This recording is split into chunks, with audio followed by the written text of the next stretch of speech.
Hi ನಮಸ್ತೆ welcome back to Dhanalakshmi Raghavendra channel. Powder ತೊಗೊಂಡಿದ್ದೀನಿ, ಜಲ್ದಿ ಮಾಡ್ಕೊಂಡಿದ್ದೀನಿ.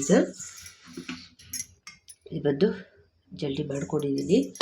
ಒಂದು ಕಪ್ಪಷ್ಟು ತಗೊಂಡು ಹಾಲು ಪೌಡ್ರಲ್ಲಿ ಮಾಡುವಂಥ ಜಾಮೂನ್ ಇದು ತೋರಿಸ್ಕೊಡ್ತಾ ಇದ್ದೀನಿ. ಈ ಥರ ಒಂದು ಬೌಲ್ ಆಗಷ್ಟು ತಗೊಳ್ಳೋಣ. ಒಂದು ಬೌಲ್ ಆಗಷ್ಟು ತಗೊಂಡು ಎಷ್ಟಾಗುತ್ತೆ ನೋಡ್ಕೊಂಡು ಮಾಡ್ಕೊಳ್ಳೋಣ ಅಂತ, ಮಕ್ಕಳಿಗೆ ಇಷ್ಟ ಆಗುತ್ತೆ ಅಂತ ಒಂದು ಬೌಲ್ ತಗೊಳ್ತಾ ಇದ್ದೀನಿ. ನೋಡಿ ಇದು ತೊಗೊಂಡಿದ್ದೀನಿ. 1 ಸ್ಪೂನ್ ಆಗೋಷ್ಟಂತ ತುಪ್ಪ ಹಾಕ್ಕೊಂಡಿದ್ದೀನಿ.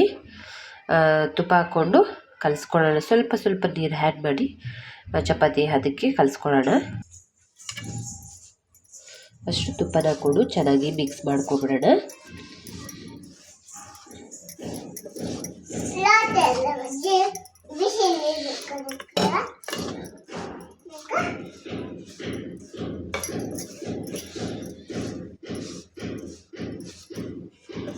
ಈ ರೀತಿ ಆಗಿದೆ. ಈಗ ಸ್ವಲ್ಪ ಸ್ವಲ್ಪನೇ ಅಲ್ಲೇ ಇಡು, ಲೋಟ ಬೀಳ್ತೈತೆ, ಸುಮ್ಮನೆ ನೋಡಿ ಆ ಕಡೆ. ಇವಾಗ ಸ್ವಲ್ಪ ಸ್ವಲ್ಪನೇ ನೀರು ಹಾಕ್ಕೊಂಡು ಕಲಿಸ್ಕೊಳ್ತಾ ಇದ್ದೀನಿ.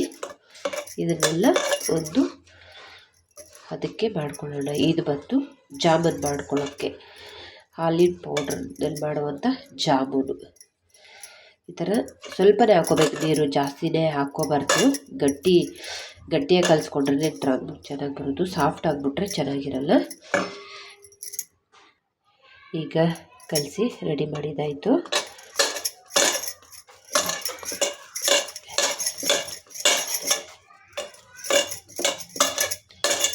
ರೆಡಿ ಮಾಡ್ಕೊಂಡಿದ್ದಾಯಿತು. ಈಗ ಇದು ಬಂದು ಸ್ವಲ್ಪ ಹೊತ್ತು ಚೆನ್ನಾಗಿ ನೆನೆಯಲಿ. ಎಣ್ಣೆ ಒಂದು ಕಡೆ ಕಾಯಿಸ್ಕೊಂಡು ಇಟ್ಕೊಂಡ್ರೆ ಇನ್ನೊಂದು ಸೈಡಲ್ಲಿ ಸಕ್ಕರೆ ಸಿರಪ್ ಅಂತ ಹಾಕ್ಕೊಂಡು ರೆಡಿ ಮಾಡ್ಕೊಂಡು ತೋರಿಸ್ಕೊಡ್ತೀನಿ. ಸಕ್ಕರೆ ಪಾಕಕ್ಕೆ 1 ಲೋಟ ಆಗೋಷ್ಟು ಸಕ್ಕರೆ ಸೇರಿಸ್ಕೊಳ್ಳೋಣ. 1 ಕಪ್ಪು ಆಗೋಷ್ಟು ಸಕ್ಕರೆ ತೊಗೊಂಡಿದ್ದೀನಿ. ಅದಕ್ಕೆ 1 ಮುಕ್ಕಾಲು ಕಪ್ಪಷ್ಟು ನೀರು ಹಾಕ್ಕೊಳ್ಳೋಣ. 1 ಕಪ್ಪಷ್ಟು ಸಕ್ಕರೆ ತೊಗೊಂಡಿದ್ದೀನಿ. ಈಗ ಮಾಡ್ಕೊಳ್ಳೋಕ್ಕೆ ರೆಡಿ ಮಾಡ್ಕೊಳ್ಳೋಣ.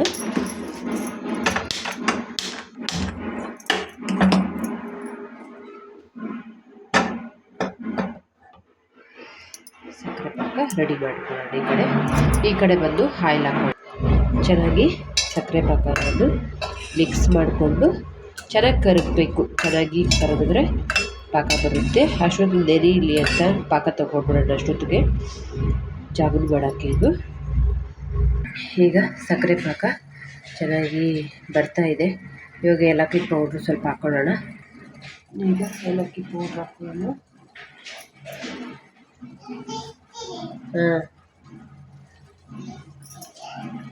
ಒಂದೆರಡು ಏಲಕ್ಕಿ ಪೌಡ್ರ್ ಹಾಕ್ಕೊಂಡ್ರು ಸಾಕು. ಚೆನ್ನಾಗಿದು ಮಿಕ್ಸ್ ಆಗಿ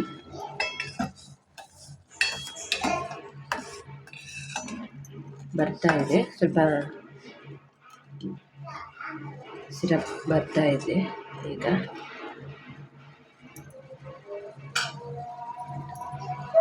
ಇದಾಯಿತು, ರೆಡಿ. ಇದನ್ನು ಇಳಿಸ್ಕೊಂಡು ಪ್ಲೇಟ್ ಮುಚ್ಚಿಟ್ಬಿಡ್ತೀನಿ. ಆಯಿಲ್ ಹಾಕ್ಕೊಂಡು ಈಗ ಪಾತ್ರೆ ಇಟ್ಕೊಂಡಿದ್ದೀನಿ ಎಣ್ಣೆ ಕಾಯೋಕ್ಕೆ. ಸ್ವಲ್ಪ ತೇವ ಅಂಶ ಎಲ್ಲ ಎಳ್ಕೊಳ್ಳಿ. ಡ್ರೈ ಆಗಿದ ತಕ್ಷಣವೇ ಆಯಿಲ್ ಹಾಕ್ಕೊಳ್ಳೋಣ. ಡ್ರೈ ಆಯಿತು, ಆಯಿಲ್ ಹಾಕ್ಕೊಳ್ಳೋಣ.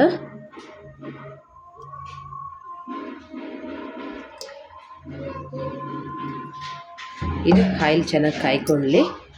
ಈಗ ಇನ್ನೊಂದು ಟೈಮು ಚೆನ್ನಾಗಿ ನಾದ್ಕೊಂಬಿಟ್ಟು ಚೆನ್ನಾಗಿ ನಾದಿ ಉಂಡೆಗಳು ಕಟ್ಕೊಳ್ಳೋಣ.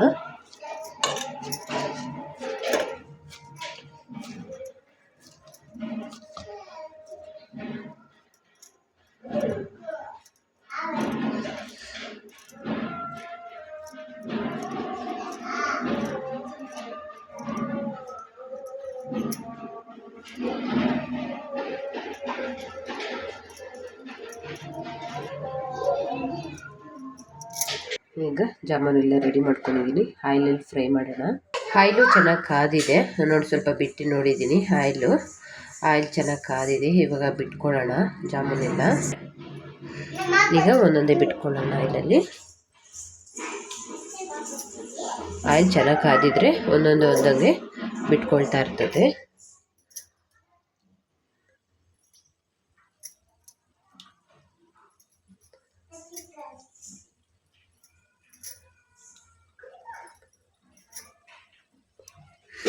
ಈಗ ಆಯಿಲಲ್ಲಿ ಚೆನ್ನಾಗಿ ಫ್ರೈ ಆಗ್ತಿದೆ. ಅದು ಕಾಯ್ತಾನೆ ಚೆನ್ನಾಗಿ ಆಯಿಲ್ ಕಾದಿದ್ರೆ ಮೇಲೆ ಬರುತ್ತೆ, ತೆಲ್ಕೊಂಡು ಬೆಂದ್ಕೊಂಡು.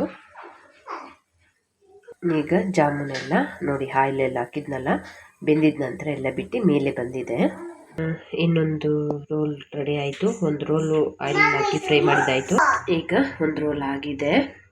ಈಗ ಇನ್ನೊಂದು ರೋಲು ಆಯಿಲಲ್ಲಿ ಹಾಕೊಳ್ಳೋಣ. ಈಗ ಆಯಿಲ್ನಿಂದ ತೆಗ್ದಿದ್ದೀನಲ್ಲ, ಒಂದು ಸ್ವಲ್ಪ ಇದೆ, ಆಯಿಲಲ್ಲಿ ಹಾಕ್ಕೊಳ್ಳೋಣ. ಆಯಿಲ್ ಕಾದಿದೆ ಚೆನ್ನಾಗಿ.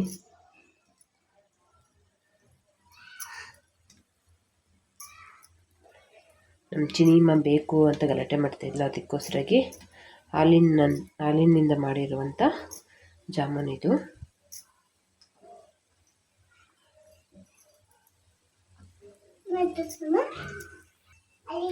ಈಗ ಆಯಿಲಲ್ಲಿ ಚೆನ್ನಾಗಿ ಫ್ರೈ ಆಗ್ತಿದೆ. ಇದು ಬಿಸಿ ಇದೆ ಅಲ್ವಾ, ಇದರಲ್ಲಿ ಹಾಕೊಳ್ಳೋಣ ಜಾಮೂನ್ಸ್ ಎಲ್ಲ.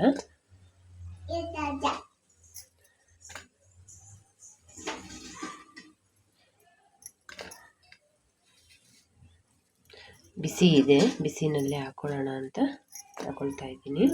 ಈಗ ಪ್ಲೇಟ್ ಸ್ವಲ್ಪ ಹೊತ್ತು ಮುಚ್ಚಿಡೋಣ.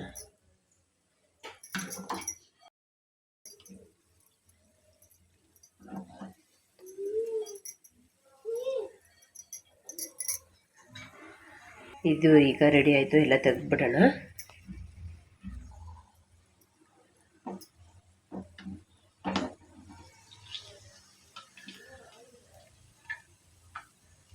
ನೋಡಿ ಎಷ್ಟು ಚೆನ್ನಾಗಿ ಬರ್ತಿದೆ ಅಂತ.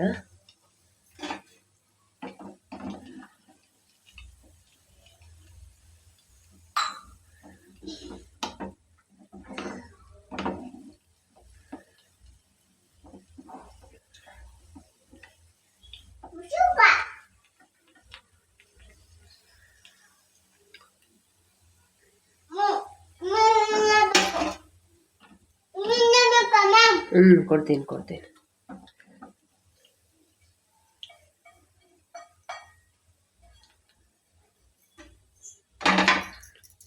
ನೋಡಿ ಎಲ್ಲ ಈ ಥರ ಇದೆ.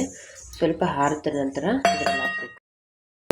ಯಾರೆಲ್ಲ ನನ್ನ ವಿಡಿಯೋ ನೋಡ್ತಾ ಇದ್ದೀರಾ, ಪೂರ್ತಿ ವಿಡಿಯೋ ನೋಡಿ ಸಪೋರ್ಟ್ ಮಾಡಿ. Thanks for watching. ನೆಕ್ಸ್ಟ್ ವಿಡಿಯೋದಲ್ಲಿ ಸಿಗ್ತೀನಿ.